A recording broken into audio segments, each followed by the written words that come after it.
Okay, I had this hair clippers for less than a year. I got it from Walmart for an extremely good price. I think it was under $40. Might have even been on sale for something ridiculous like $20. Either way, I've had it for less than a year, and the last couple times that I've tried to use it is being extremely weak. The blades haven't been moving back and forth as much as they should have been, and it wasn't just plain wasn't cutting my hair.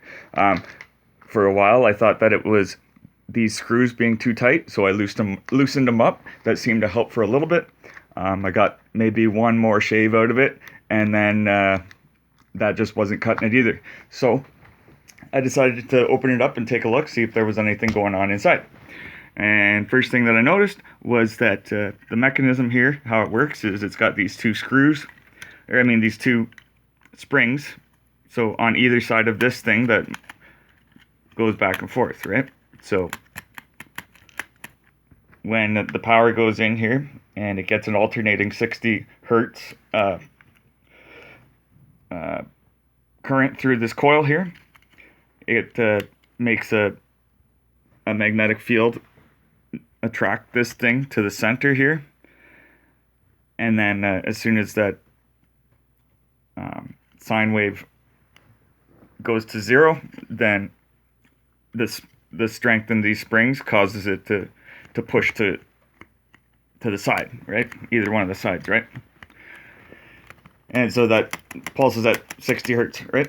Now, when I open it up, first thing I notice, these springs are rusted apart and corroded and no longer springy anymore, and they're just completely falling apart. They're not springy at all. They're rusted garbage. Okay, so I don't know if this is a common material that these springs were made out of, like, or if this is proper spring material for this type of application, but something tells me that this is one of the reasons that these things were so darn cheap, is because they used inferior metal in these. They should have been something that was more resistant to something like rust for an application such as this that was going to be obviously used around water and moisture. So yeah, less than a year. I used this thing maybe once a month. So that means that I used this thing let's say less than 10 times, and it's already gone to crap. So yeah, I'm not gonna bother trying to find replacement springs for this thing. I think this thing's just better off in the scrap pile. I might, you know what? I'm gonna take the coil out of here, and I'm gonna put that in my parts bin.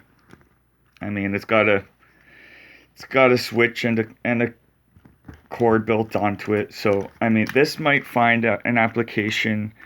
I might build this into uh, a power lock picker. If you have any idea about how a power lock picker might work with an alternating coil like this, then you might have an idea of what I'm getting at here. So that might be in an upcoming video. Who knows? But either way, you know, Remington I thought was a good brand. You know, obviously it's not like professional grade or anything like that.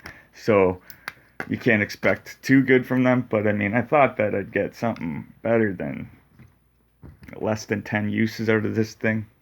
Anyways, $20, not well spent. Okay. Just so you know, this part is a permanent magnet. Um, so yeah, on one half of the pulse, it's gonna attract there, and then on the other half, it's gonna repel. And so boom, boom, boom, boom, whatever. You get it. All right. Bye.